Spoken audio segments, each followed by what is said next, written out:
Beautiful question. David is asking a very famous question.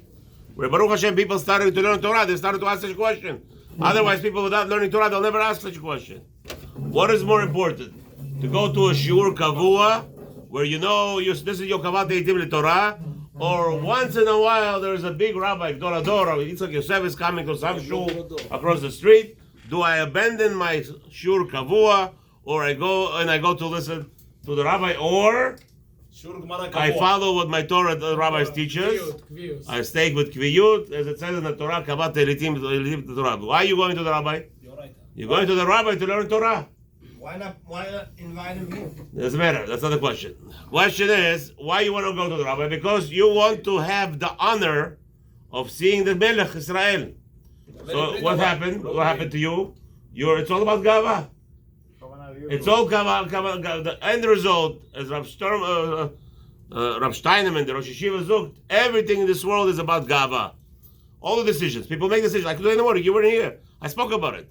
You're telling the guy next to you, shh, while he's davening out loud. He's bothering you. He's not bothering the Chazan. But you don't like his davening because you're gaftan. Because you're a piece of dray. You don't understand that you think your davening is more important than his, so you tell him to be quiet. Okay? Halacha is, you're not allowed to tell anybody to be quiet. Halacha is, you go to Makom Kviya, you have where you're studying Torah, that's where you go. I don't care which rabbi comes.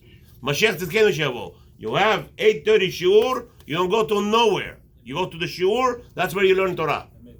When you go to a rabbi, it's all about gava.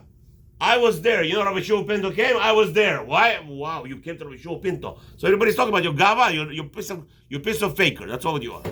You're not learning Torah.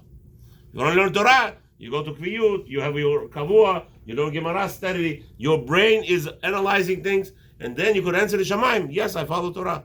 No, Rabbi Hashem, I'm going to answer. I went to Kviyut Shiurim. When? Whenever there was an 8:30 shiur, I went.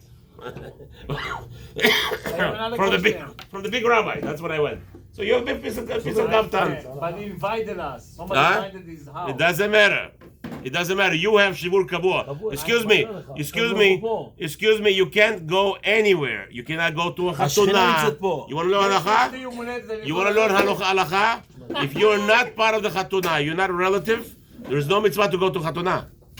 If you're not a relative, you don't you have kiviyut Torah. Excuse me, guys. The Gemara talks about sometimes the Avraham went, the Bet Midrash, they left from Bet Midrash, they went to B'Samei Chatam Ekala. That is why, because they are krovim, they are more important than mother and father there. The chavruta, the people who are learning together, b'kviyut in the Kutza, so of course it's a mitzvah for them to abandon learning for that night and go to B'Samei Chatam Ekala because they're more important than brothers and sisters. Because they're learning Torah constantly. But to tell me to close the yeshiva there because the yeshiva over there needs to be B'Samei, that we don't do, chas v'shalom. Torah is more important than anything. So when do you go to weddings? In most yeshivish world, the yeshiva is over at night after the seder, after Arvit, after the rabbi shmooze for 10-15 minutes after Arvit, they go to the Chatuna. That's how you're supposed to do. That's normal Jewish life. Every occasion, let's just start the Torah. The problem is the Torah is the last thing people think about. But it's a good thing you ask the question, and that's the answer. Well, let's go to our parasha. So, Sakin Aliyah says Paro to Yosef, Chalom chalamti.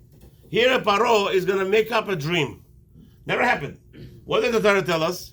Paro is saying he's standing over the river. That's the dream Paro had. What did he tell Yosef? And here, behold, I was standing next to the river. Why are you changing? So he says, Hineni omed al sfat hayor. Look at his dream. His dream is saying opposite. He said, and in his dream, Paro is standing above the river as God. God is above the river. All of a sudden, when he comes to talking to Yosef, talking to his advisors, I'm standing next to the river. Yeah, Sfat hayor. Why? This is a faker. Of course, he was all full of gava in his dream. Even in his dreams, he's gava. All of a sudden comes out all the story there. So Yosef is answering him in this aliyah. He's telling him like this. Listen, Mr. Paro, Hashem is in charge. And Paro liked this. The fact that Yosef did not take a credit for himself. LaHaShem Petronot Halamot. He is going to answer your halom. And this is what Hashem is saying. What is he saying? The 7 beautiful cows and 7 beautiful sheaves of stalks of sheep, of grain that came out, 7 years of good.